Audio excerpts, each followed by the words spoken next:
Ang aking tanong sa gabing ito, who is your greatest influence and how did his or her life impact yours? Sino daw yung pinakamatinding impluensya sa buhay mo at kung paano yung taong yon, lalaki man o babae, ay nakaapekto sa kung ano ka ngayon? Sino pong gusto mag-share? Ay, wow! Okay, boss.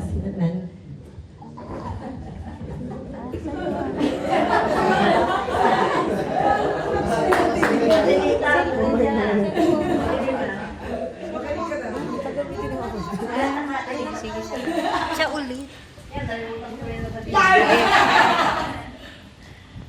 Tita, maraming salamat.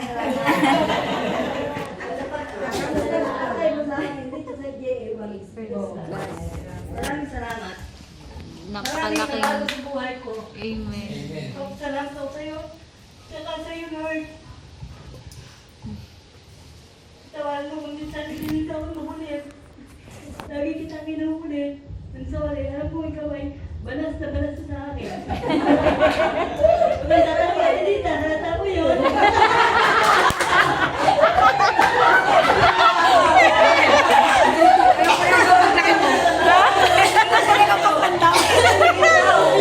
Ayan mo, nalala mo.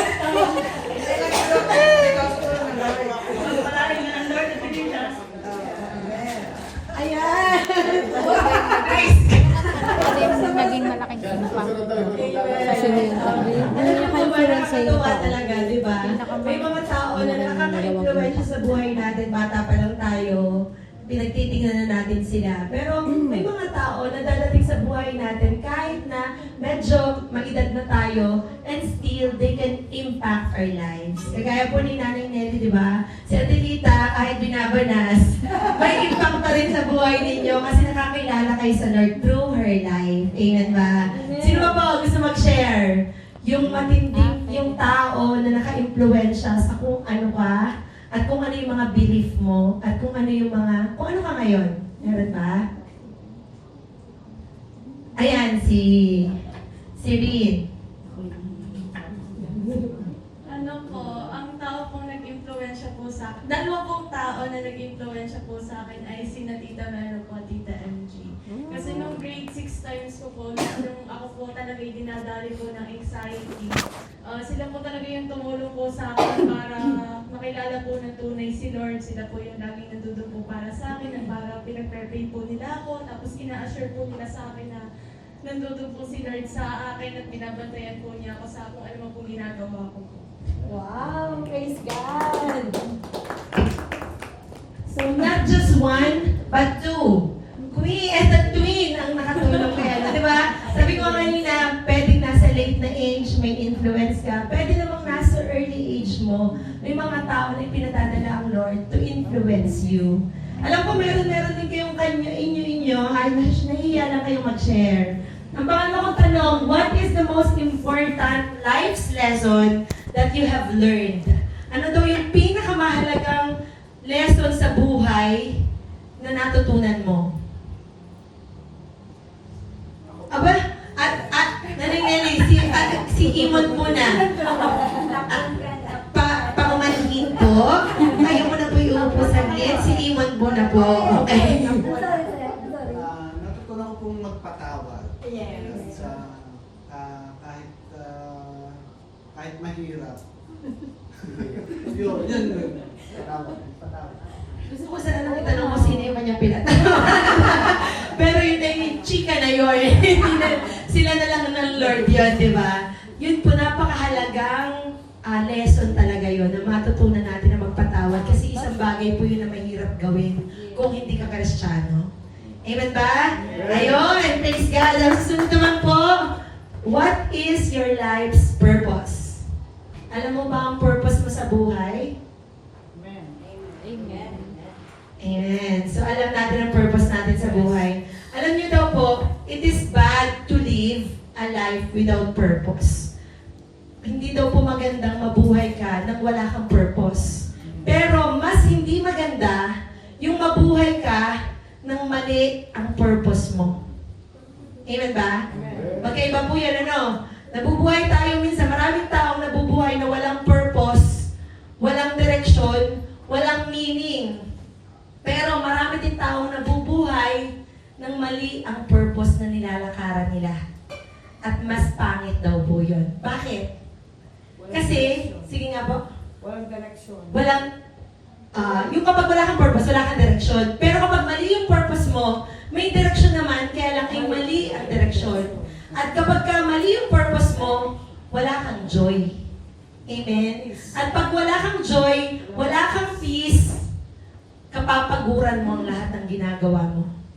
Amen ba? And I believe tayong lahat na nandito ngayon, may purpose tayo at may joy tayo sa mga ginagawa natin. Kasi kung wala tayong purpose at wala tayong joy, hindi nyo kakayaning umupo dyan, naghintay, mas maaga pa kayong dumating kaysa sa aming lahat, para lamang sa, ano ba yung gagawin natin ngayon, di ba? Tayong lahat, we find joy and peace in listening to the Word of God. Amen? Ayan. So it's bad to live a life without purpose, but it's worse to live a life with wrong purpose. Kaya ngayong gabing ito, gusto ko at gusto ng Lord na matutunan natin yung tamang purpose. Sasabihin ko pa po, wala po ang ating Pastor Jom sa gabing ito, pero dumating na po siya. Ayan mo, dumating na siya. Kasi po siya po yung umattend ng pastor's meeting. Sabi ko nga, hindi naman pwedeng itigil ang gawain ng Panginoon lalo lang ang ating pastor. Ano po, tayong lahat ay pastor din. Kapag hinatawag ng pagkakataon na kailangan mong tumayo at magayag ng salita ng Diyos, yun ay pribilehiyo. Amen? Kaya kung wala si Mami Bes, wala si Daddy Bes, kayo na ang susunod na tatayo. Amen ba? Okay. How do you want to be remembered?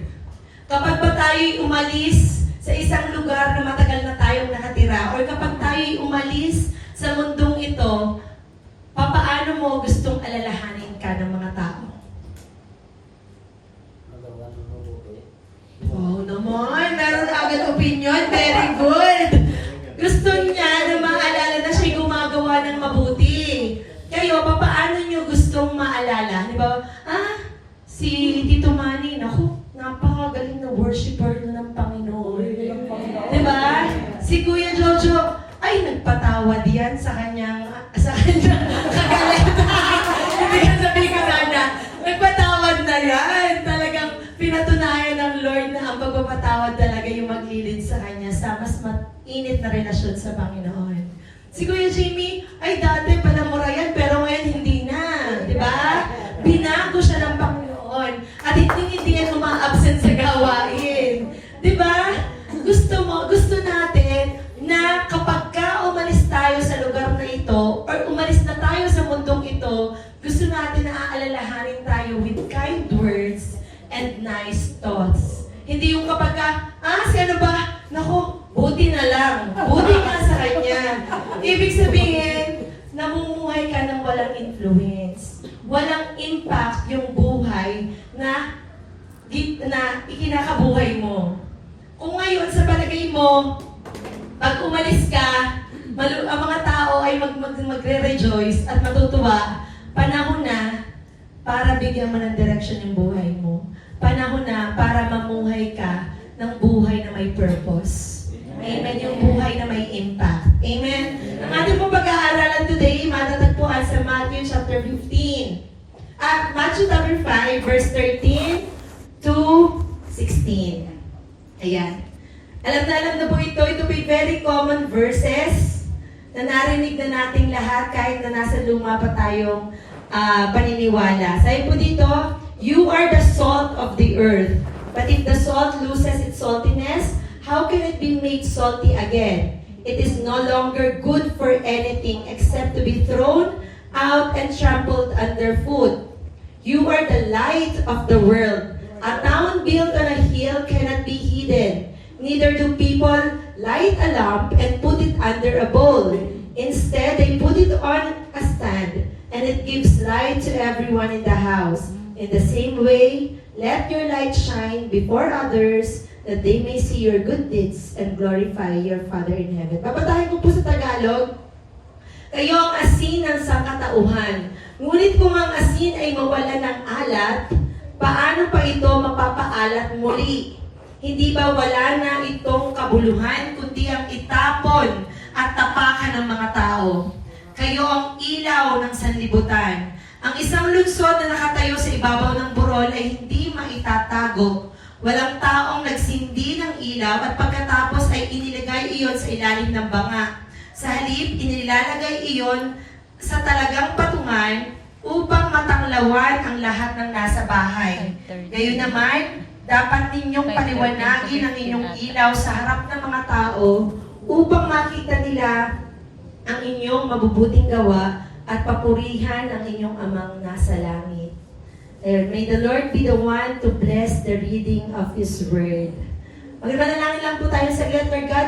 Maraming salamat po, Panginoon, sa iyong mga salita. Salamat, O Diyos, dahil alam namin, Panginoon, ipapaliwanag mo sa amin ang mas malinaw na kami ay asin at ilaw ng sanlibutan, O God. Lord, we pray na bibigyan mo kami ng bukas na puso at bukas na isip para tanggapin ang mga katotohanan, ang confirmation, ang revelation mo sa gabing ito, O God. At sa akin po na gagamitin mo to share your word. Hide me behind your cross under the shadow of your wings, that I may say only what is true and what is right and what is relatable to all. Ikaw, O Diyos, na matanghal at mataas sa aming kalagitnaan sa gabing ito. This we ask and pray in the mighty name of Jesus. We say, Amen and Amen. Ayan! Okay. Sino dito, alam niyo po ba ang asin ay may 14,000 usage? Ang dami, ano? 14,000. Ibig sabihin ay kagamit-gamit talaga. Daddy, itong gamit mo. Ayun, may 14,000 usage po ang asin. Isa dito, isa sa gamit ng asin, alam nyo? Ang daw? Pangitlog. Tama naman. Ang hirap kainin ng itlog kung walang asin. Very good. Try mo, pangitlog. Okay. Ayun, ang asin po, alam nyo po ba, ang asin during the olden days, siya po ay pinakamahalaga sa lahat na nagtatrabaho. Ano pong pinakamahalaga sa lahat na nagtatrabaho? Sweldo. Amen. Alam niyo po ba, ang salitang salary ay hinamo sa salt money. Ibig sabihin po, during the olden days, kapag nagtatrabaho ka, ang sahod mo ay asin. Halimbawa, medyo matindi ang pinagtrabaho mo, 5 sakong asin. Diba? Medyo madami ang hinukay mo, 14 na asin. Huwag lang umuulan, kumuha sa asin. Amen? Ganun po kaya po naging salary ang tawag sa sweldo sa English, dahil ito po ay galing sa salt money. Salary. Ayan, o diba meron kayo natutunan trivia. Okay, isa po sa matinding gamit ng asin ay it adds flavor. Amen. Umisip na kayo ng lahat ng luto na walang asin. Alam niyo po, kapag nagsaing ka, dati nun sa apoy, pag iniin-in, hindi ko maintindihan ng inay, laging binuburbura ng asin sa itaas ng takip. Hindi ko alam kung may ganyan din, pero ganun po ang inay. Para main-in. Kapag po nagluto yun ng fruit salad, pag pinatikman mo, matabsing, lagyan ng asin. Lagyan daw po ng asin, at nga naman kapag nilagyan mo ng asin, tumatama ang tamis. Amen? Because salt adds or enhances the flavor. Pinatatama po ng asin ang lasa ng isang pagkain. Amen? Ano naman ang relasyon? Sabi po ng Word of God sa Colossians 4 verse 6, let your conversations be always full of grace, seasoned with salt, so that you may know how to answer everyone. Kapag daw po ikaw ay isang Kristiyanong maalat or maasin ka, kapag nakikipag-usap ka sa isang tao, ikaw ay puno ng grace. Puno ka ng biyaya. Puno ka ng pangunawa. Amen. Ikaw ay asin. Sabi nga kapag let your conversation be full of grace, puno ng biyaya, seasoned with salt. Hindi ka daw magiging puno ng biyaya kung hindi ka maalat. Amen. So, ibig sabihin, kahit na may nagtatalo dyan, at may nag-aaway dyan, kapag dumating ka, na ayos, hindi yung lalong nagulo. Amen? Kapag dumating ka, kahit na yun ay nagtataltala ng todo at banil ang litidine, ay kakalma. Amen? Dahil ikaw ay maalat. You will add flavor. Because when you speak, you are speaking punong-puno ng biyaya. Punong-puno ng pangunawa. Punong-puno ng encouragement. Amen ba? Okay. Ayan, sabi nga, before you speak, bago daw po tayo magsasalita, our words should pass through 3 gates. Pag daw po tayo nagsalita, kailangan ng ating sasabihin ay dumadaan sa 3 pintuan. Una, bago mo bitawan ang iyong salita ha, ito ang 3 pintuan na dapat daanan. Una, ito ba'y totoo? Is it true? Kapag alam mo ang sasabihin mo, totoo naman, pasok sa unang pinto. Pangalawa, is it necessary? Ito ba ay very good. Ito ba ay kinakailangan? Halimbawa, sasabihin ko kay Kuya Manny, siya ay late kanina. Unang gate, ito ba'y totoo? Oo naman, totoo nga. Diba? So, pasok siya sa unang gate. Ngayon, pangalawang pintuan, ito ba'y kinakailangan? Ay, parang ma-hurt naman siya. Wag na lang. Total siya naman yung nag-lead, di ba? Ako naman ang late, hindi po kayong late na. Ayan, di ba yun? Ganun po tayo pag nagsalita. Kailangan daw po, before you speak, kailangan ang lahat ng sasabihin mo, ipadaanin mo sa 3 pintuan. Unang pinto, ito ba'y totoo? Pangalawang pinto, ito ba'y kinakailangan? At ang pangatlo, ito ba'y may kabaitan? Tinagalog ko po, it is true? Is it necessary? Or is it kind? Kapag alam mo na totoo, kailangan, pero napaka-harsh naman, pumili ka ng tamang salita. Amen? Kasi kapag nabitawan mo na ang salita, ayan po ay makakasakit na ng tao. Di ba marami tayong salitang binibitawan, especially on the peak of our emotions. Kapag galit tayo, marami tayong nasasabing mga salita na pagsisisihan natin kapag kumalma na tayo. Kaya nga daw po, we should not speak at the peak of our emotions. Kapag galit tayo, manahimik tayo. Yun po ang maalat na tao. Ang taong maasin, nananahimik kapag galit. Amen? Amen. Lagi niyong tandaan ito ha, pag magsasalita ako, pag meron akong kakausapin, kailangan ang aking sasabihin, tapasok sa 3 pintuan. Ito ba'y totoo? Ito ba'y kailangan? Or ito ba'y may dulot na kabaitan? Ngayon, kung swak sa 3, go, sabihin mo. Ibig sabihin, salita yan ng maalat na tao. Amen? Halimbawa, si Kuya Kiel, ito ay madaling mainip. Ito ay gusto na umuwi. Diba? Pero sabihin mo, Kuya Kiel, ito ba yung totoo? Check! Ito ba yung kailangan? Parang hindi naman kailangan. Pero halimbawa, kailangan mo magpuyat. Parang kailangan po sabihin. Pero ito ba ay may kabaitang dulot? Pwede mo namang sabihin ang parehong mensahe, pipili ka lamang ng mga tamang salita. Amen? Naintindihan? O kung ikaw ay maalat na tao, dapat alam mo yan. Okay.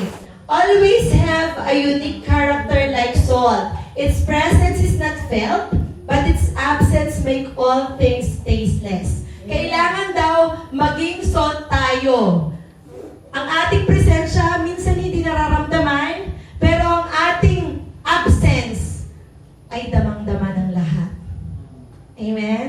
Marami pong taong ganyan, islawak mo sa karamihan, parang hindi mo siya nakikita gaano. Pero kapag hindi mo siya isinama, at siya'y wala, nasa na yun? Nasa na yun? Parang may kulang. Parang hindi sakto. Nagigets niyo ba ako? Alam niyo po, yung aking anak na panganay, si Kuya, nagre-recollection po sila minsan, tapos meron mga sulat sa kanya yung kanyang kaklase. Bawal pong basahin yun, pero binasa ko ng konti. Ang sabi mo nung kanyang kaklase,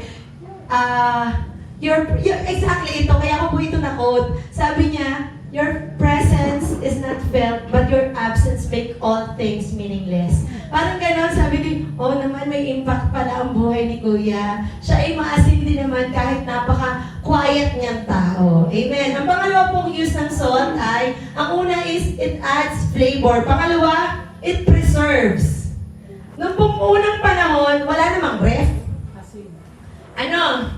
Wala pong ref. Ang pinaka-ref po ay asin. Tapos, ang mga tao po nun kung magluto ng isda ay pagkaalat, burong-buro dahil para tumagal. Doon po sa aming mga kamag-anak sa Kanluran, kapag po kami kumakain doon, ano kang alat ng mga bagoong, mga sinaing na mga tulingan at mga pag sa alat. Kasi tumatagal po ang pagkain kapag siya ay maalat. Dahil ang isa pong karakter ng isang salt ay nagpapahaba ng buhay. It preserves. Hindi po mabubulok ang isang pagkain or ang isang lutuin kapag ka maraming asin. Kaya lang, hello naman sa iyong kidney. Ano, di ba po? Okay. Kung ano po ang relation nun sa ating mga tao? Kung ikaw ay taong maalat, kung ikaw ay taong maasin, ikaw ay nagpe-preserve ng relationship. Amen? Kapag ka may mga relasyon na malapit ng magkawatak o maghiwalay, kapag nandiyan ka, nare-reconcile, naayos, nare-restore. Amen? Ginagamit ka ng Lord para yung isang pasirana na relasyon ay mabuong muli. Ganun po ang mga taong maaalat. Amen ba? You preserve relationships. You pray for them. You counsel them and you encourage people. May mga tao po na may depression, di ba? May mga tao kagaya ni Celine, sabi niya, na mayroong mga instances sa buhay niya na nade-depress siya. Pero merong Ate Miro at Ate MG na naging napakaalat ng asin to encourage her and to pray for her and to bring her closer to the Lord. Salamat sa buhay nila. Tinatayuan nila yung pangalawang characteristic ng salt, which is it preserves. Amen? Ayun. Sabi po dito, pangatlong bagay is it purifies. Purifies. Ang asin po ay nakakadalisay, nakakapagpalinis. Amen? Nung po during po the Book of Kings, si Prophet Elisha po, meron pong isang ilog na yung pong ilog na yon ay may mapait na tubig na nakakakos ng miscarriage. Nagkakaroon po ng nakukunan po yung mga tao. Ang ginawa po ni Prophet Elisha, humingi siya ng isang bowl na isang tagayan na asin at itinapon doon sa ilog. At yung ilog po yun ay naggumaling. Na-heal po yung ilog na yun. Ibig sabihin, hindi na siya mapait at hindi na siya nagkokos ng miscarriage or ng pagkakunan sa mga kababaihan. So, ibig sabihin ng salt po ay nakaka-purify. Nakakalinis ng madudumi. So, tayo po bilang mga tao, kailangan, dahil na ma-magnify natin si Christ, dapat yung mga tao nakakapag-repent, nare-realize nila na kailangan magbalik loob sa Diyos, nare-realize nila na kailangan humingi ng forgiveness, nare-realize nila yung mga pagkukulang nila through our help. Amen? Amen? Okay. Ayan. Ang pang-apat naman po ay it causes us to thirst. Kapag kumain po kayo ng maalat, anong sunod yung mararamdaman? Mauuhaw. Amen. Totoo po yan. Ako po kasi mahilig sa maalat kaysa sa matamis. Pag kumain ako ng matamis, ako kakain ng maalat talaga. Hindi ko po masyado talaga matamis. Pero, kaya nga po, ang mga tao ay nagkakasakit-sakit ni kasi natatamad uminom. Dapat uminom tayo dahil ang gamit ng asin ay it causes us to thirst. Tayo naman bilang mga taong maaalat, dapat tayo, kapag may kinausap tayong isang tao, nauuhaw yan dapat sa Lord.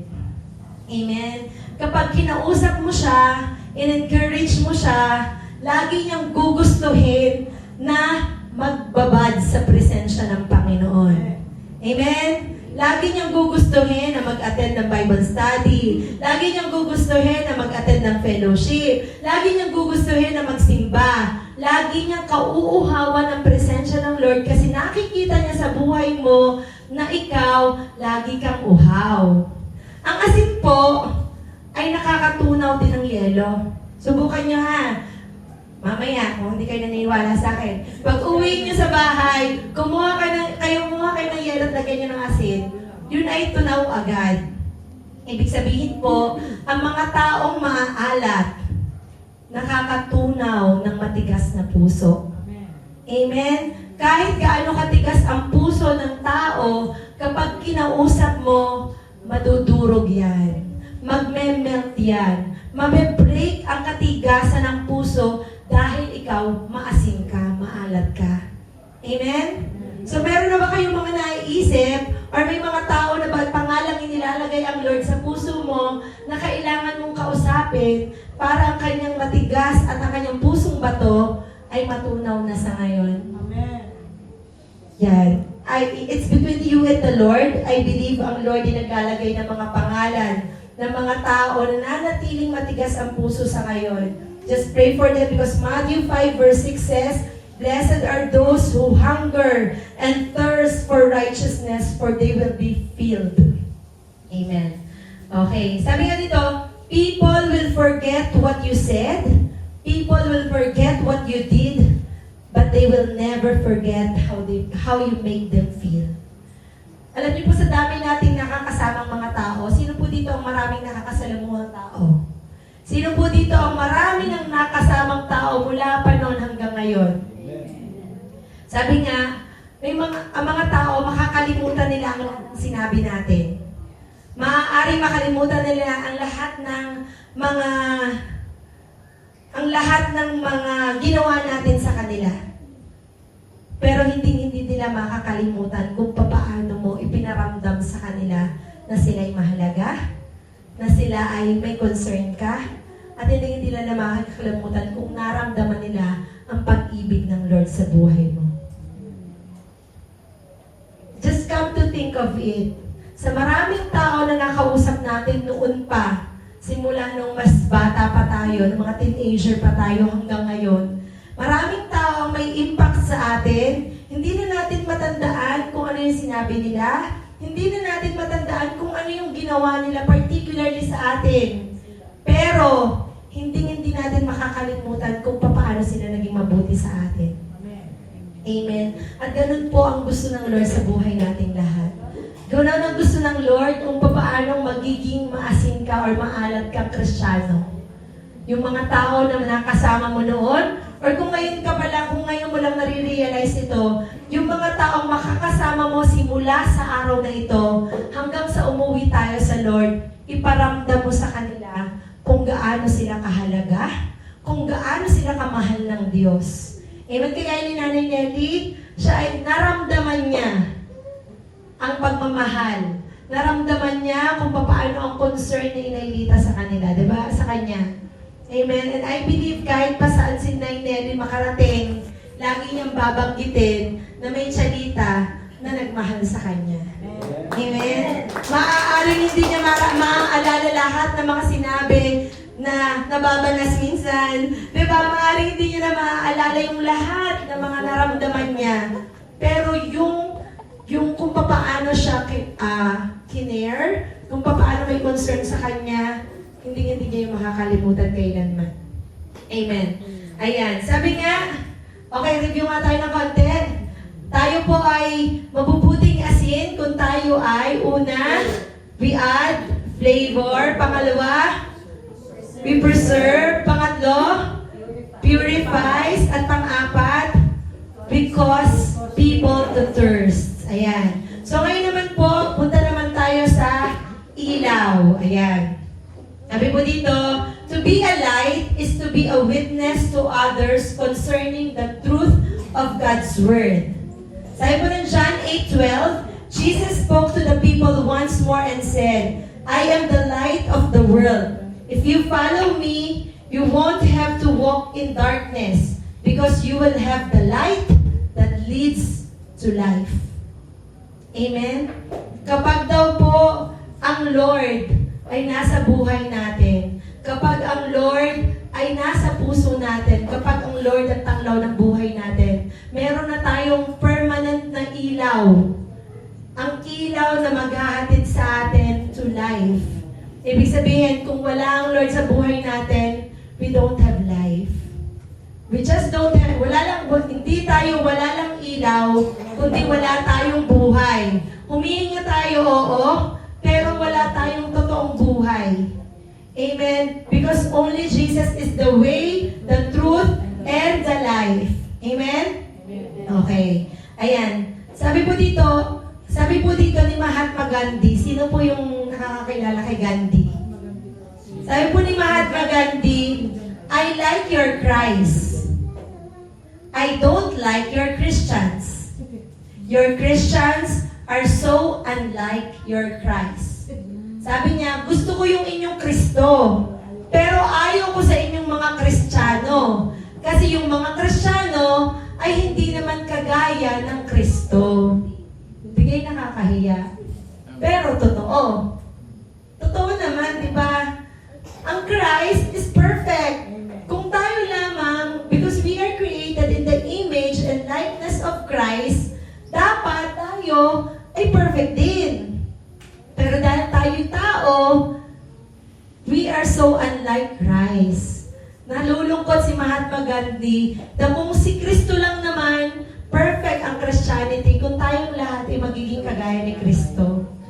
Pero dahil narinig mo yan, pagsisikapan natin na maging mabuting Kristiyano tayo. Hindi man tayo maka 100% kagaya ni Kristo, sisikapin natin na maging Christ-like tayo.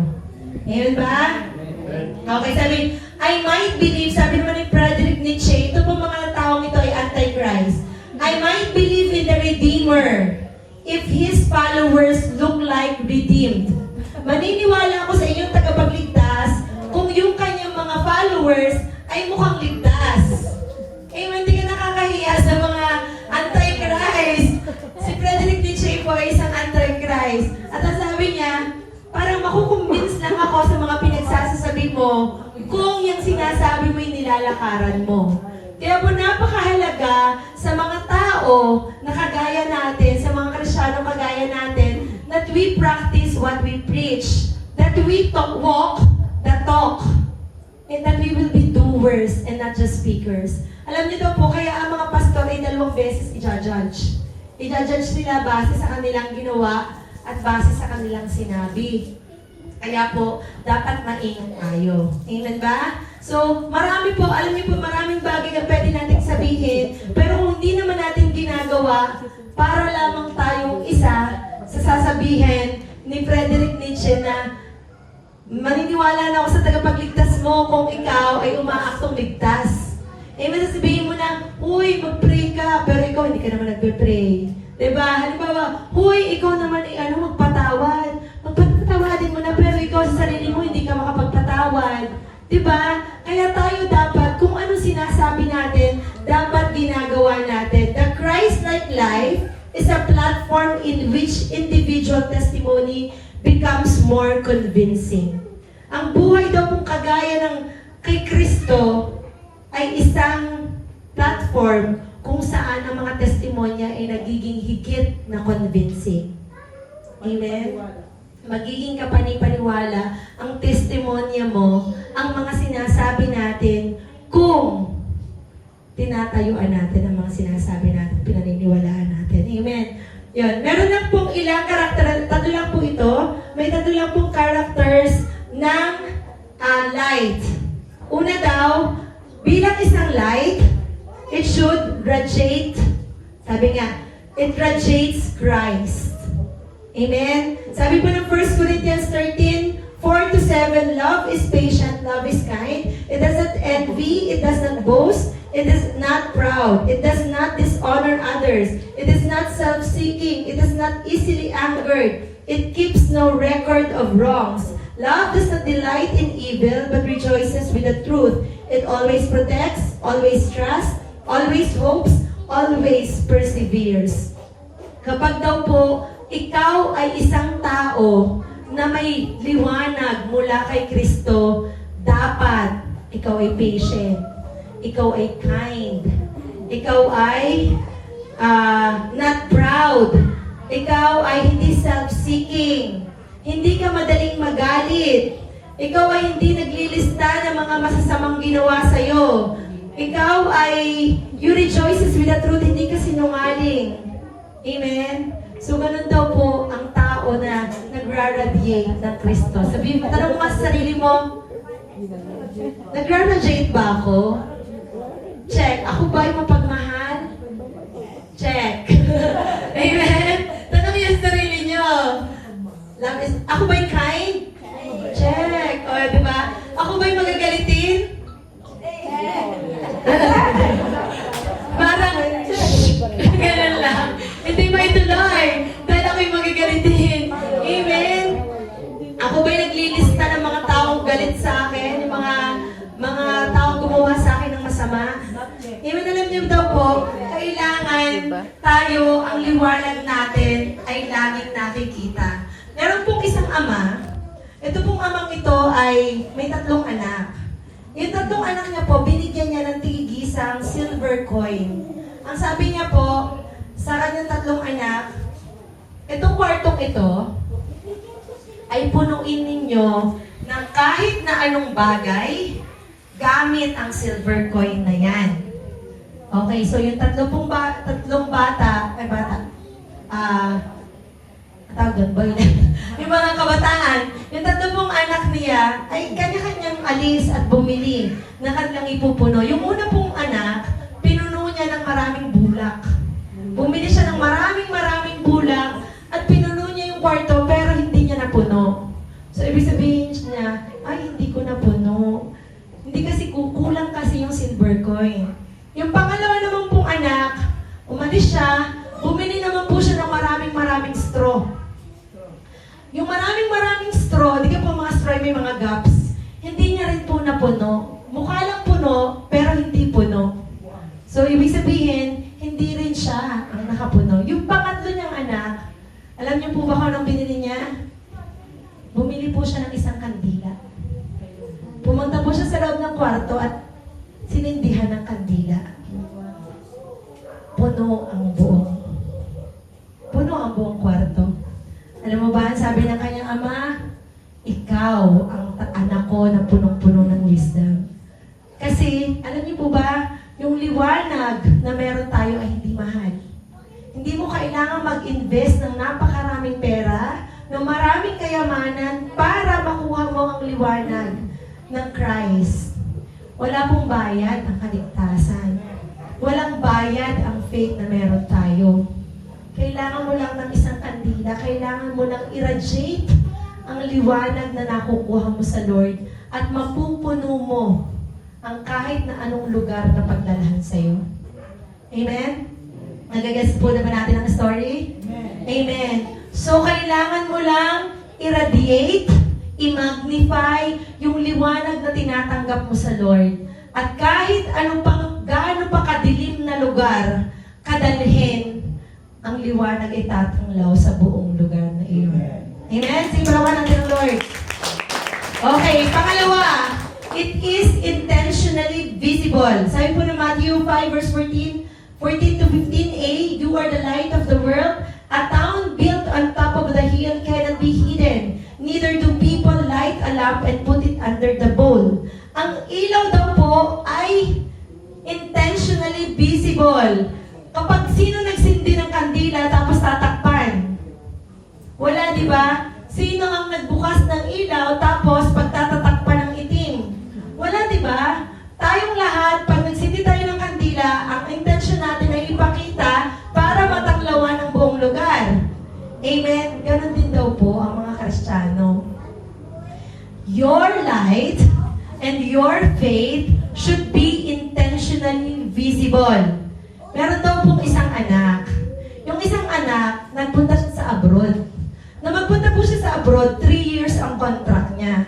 Ang bilin sa kanya ng kanyang ina, anak, pangangalagaan mong lubos ang iyong pananampalataya. Pakakaingatan mo ang iyong faith. Huwag mong hahayaan na manakaw yan ng iba. Huwag mong hahayaan na maalis o maimpluwensyahan ka ng ibang tao para mawala yung faith mo sa'yo. So ito namang taong ito, nagpunta sa Qatar. 3 years siya doon, 3 years ang contact niya. Ang ginagawa niya, pag siya nagbabasa ng Biblia, nakakumot siya dahil ayaw na ayaw niya may makakakita sa kanya. Pag magsisimba siya, talagang lumalayo siya sa lahat ng tao. Tapos, halimbawa, pupunta siya sa pamilihan, humihiwalay siya, basta na lang siya nawawala. Tapos, talagang siya ay walang pinagsabihang sino man. Nung umuwi siya, after 3 years, ang sabi ng kanyang ina, pinangalagaan mo ba ang faith mo? Opo! Naku, mapaproud kayo sa akin dahil sa loob ng 3 years, walang kahit isang nakaalam na born again ako. Ang sabi ng kanyang ina, nakakalungkot naman anak. Hindi ganyan ang ibig sabihin ko. Alam niyo po, ang ating ilaw bilang mga Kristiyano at born again Christian, kailangang halata. Kailangang alam.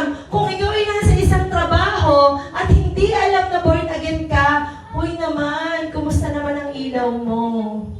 Kung ikaw ay may grupo ng mga mamis at hindi alam kung saan ka nagsisimba, nakakalungkot naman dahil hindi ka proud sa faith mo. Alam niyo po, ako po ay nagtatrabaho dati sa PHO. After 18 years ako po, nag-abroad po ako ng 16 years, tumigil sa bahay ng 2 years. After 18 years, ako po'y nagbalik ulit doon. Pero ang una ko pong sinabi sa aking mga kasama, ako'y born again. Amen? Dahil ako'y proud. Proud ako sa faith na meron ako. At ganun po ang tao na mga may ilaw na mula kay Kristo. Hindi mo hahayaan na yung ilaw mo'y matakpan. Amen? Hindi mo hahayaan na kagaya nung inutusan ng 3 years sa contract na ipapakalanan ko. Kat. Okay. Kathleen. Ayan. Hindi mo hahayaan na yung iyong pagiging born again ay tinago mo for 3 years dahil iningatan mo. Hindi po ganong pag-iingat ang gusto ng Lord sa atin. Ang gusto ng Lord na namang sitwasyon, hindi mo i-deny ang faith mo. Ano man ang circumstances, hindi mo ipagpapalit si Kristo. Ano man ang mga offer sa'yo, hindi mo tatalikuran ang faith mo. Ganun po ang faith na gusto ng Lord. Pangatlo. Sige ba, palakpakan natin Lord. Pangatlo, the light, it is impartial. Ibig sabihin, hindi namimilig. Ang ilaw po, pag binuksan natin, hindi naman yan liliwanag lang kay sa mga nasa second row. Pag binuksan po yan, lahat ay naliwanagan. Amen?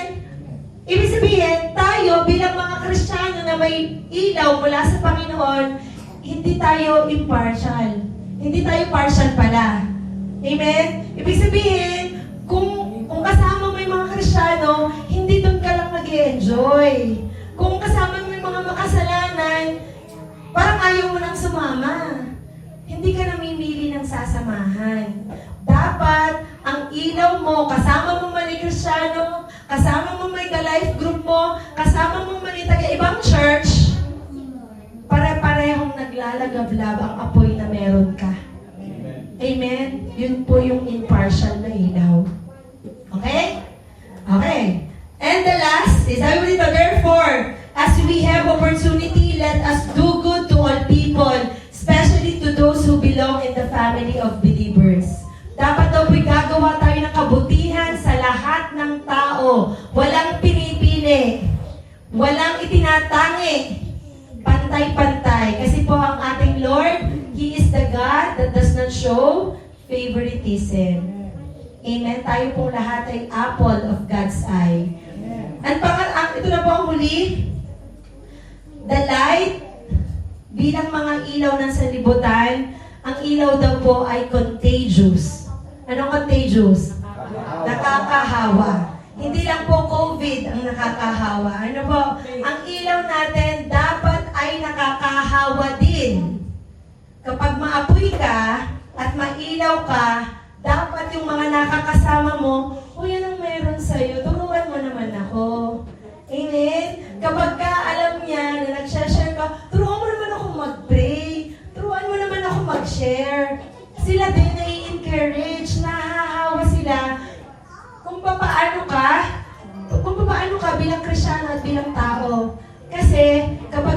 ilaw ka, kung mabuting ilaw ka ng sanlibutan, dapat makakahawa ang ilaw na meron ka. Ayan ba? Okay. Ayan. Both light and darkness are contagious. Pareho daw po nakakahawa ang ilaw at ang kadiliman. You catch what you get close to. Ang liwanag at ang kadiliman ay parehong nakakahawa. Mahahawa ka sa kung saan ka lagi mas malapit. Kung ang lagi mong kasama ay makamundo, mahahawa ka ng makamundo. Kapag ang lagi mong mga kasama ay makakristyano, magiging malalim kang kristyano. Kaya isang paunawa, piliin ang tamang kasama. Amen? Hindi ko sinabi na iwasan ang mga masasamang impluensya. Kapag sapat na ang faith mo, kapag stable ka na at kahit anong mangyari, hindi na kayang i-twist or turn ang iyong pananampalataya, lapitan mo sila. Be a light to them. Pero kapag alam mo, nakaka-quit-quit mo pa lamang sa smoking at drinking, tapos, i-evangelize ko sila, mamay natagay ka na rin. Amen. Diba? Umiwas muna kapag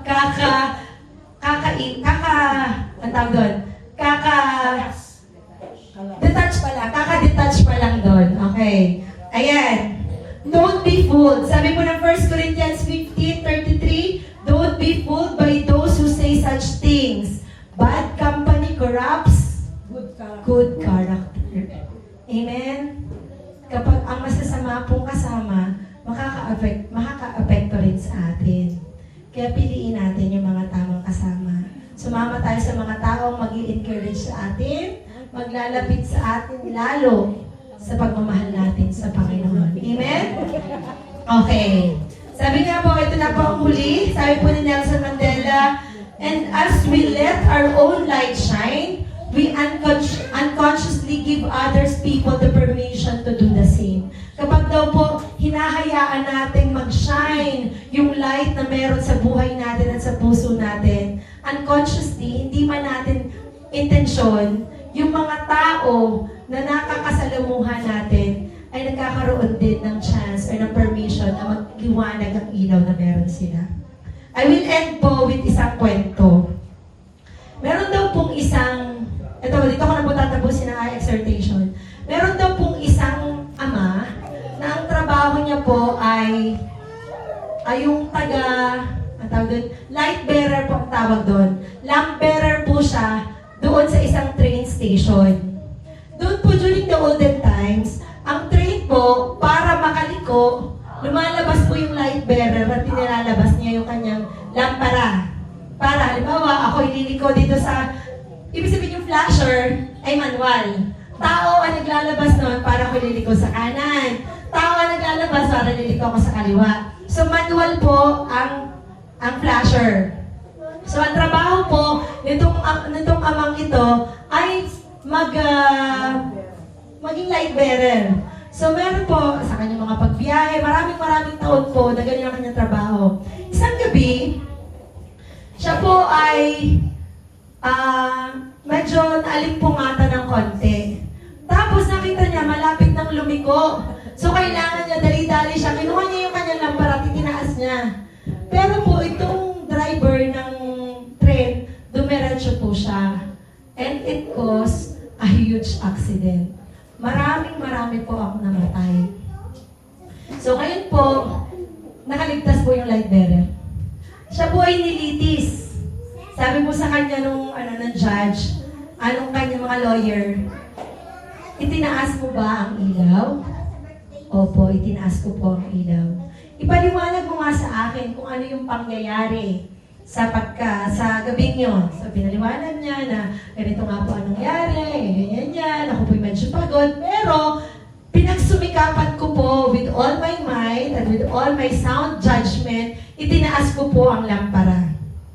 Bakit hindi nakaliko? Bakit hindi nakaliko ang driver kung itinaas mo ang lampara? Session, nag-adjourn muna. Sinabi ng kanya lawyer, kausapin kita ng maayos sabihin mo sa akin ang katotohanan para ikaw ay aking matulungan. Sabihin mo sa akin ang katotohanan. And then, kinausap niya po, sabi mo, kapag hindi ka nagsabi sa akin ng totoo, hindi kita matutulungan kita at may pagtatapos itatanggol kita kung magiging totoo ka sa akin. Itinaas mo ba ang ilaw? Ang sabi niya, oo. Itinaas ko ang lampara. Alam niyo po ba? Kahit maghapon siya kinakausap all through the day, tinigil nila yung session. Gusto ng lawyer na paaminin talaga. Dahil mismo yung lawyer nagdududa sa kanyang kliyente. Bakit? Alam mo ba, napakaraming namatay, maraming bata, maraming mga bahay ang nawalan ng magulang, daan-daan ang namatay nung gabing yon. Itinaas mo ba talaga ang ilaw? Sabi niya, tinaas ko ang lampara. Pero nakalimutan kong sindihan ng ilaw. Ano po ang ibig sabihin nun? Minsan, bilang mga Kristyano, akala natin, Kristyano tayo. Akala natin, we are walking the best years of our life. Pero hindi natin alam, yung buhay natin, wala namang ilaw. Nakakalimutan nating sindihan yung mga ilaw na nagmumula sa Lord. So tonight is a reminder for all of us. Ipinapaalala lang sa atin ng Lord na hindi sapat na itataas mo lang ang lampara. Kailangan itataas mo ang lampara na may sinding ilaw. Amen. Sige po, can I just invite you all to close your eyes? Manalangin po tayo sa Lord. Alam ko may mga moments sa buhay natin na parang hindi nagliliwanag ang ilaw na meron ka. Parang nawawala yung alat ng pagiging Kristiyano mo. Parang umiinit ang ulo mo. Wherein pa sabi ng Lord, kung ikaw ay may ilaw na galing sa akin, dapat ikaw ay patient. Dapat ikaw ay kind. Dapat ikaw ay hindi boastful. Dapat ikaw ay hindi madaling magalit. Dapat hindi ka naglilista ng mga sama ng loob. Dapat ikaw ay mapagpatawad. This moment, the Lord wanted to recall all those times na namatay ang ilaw mo, na nawala ang alat mo. And this time, this moment, kausapin mo ang Panginoon. Humingi ka ng tawad sa Lord sa mga times na kinalimutan mo irradiate yung ilaw mula sa Kanya. Alam ng Lord na tinanggap mo na siya ng buong buo sa buhay mo. Alam ng Lord na siya na ang Diyos ng buhay mo. Pero may mga pagkakataon na hinuhubad mo yung pagiging Kristiyano mo. Nawawala ang alat mo. Yung nakakatisod ka, yung imbis na maka-encourage ka, nakaka-discourage ka. And the Lord wanted you to be face-to-face with Him. Gusto ng Lord maging honest ka sa Kanya sa gabing ito. Para magkaroon ka ng buhay na impactful. Para magkaroon ka ng buhay living a life of influence. Para maging tama yung purpose mo sa buhay mo.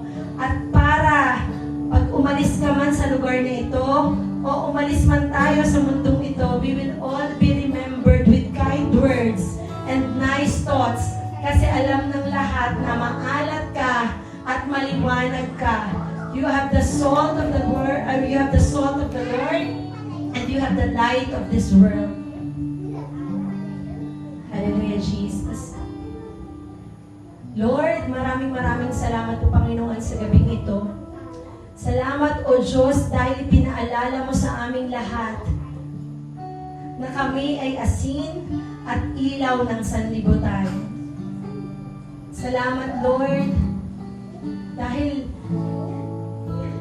ibinigay mo sa amin yung pagkakataon na maging kamukha kami ng imaheng meron ka, O God.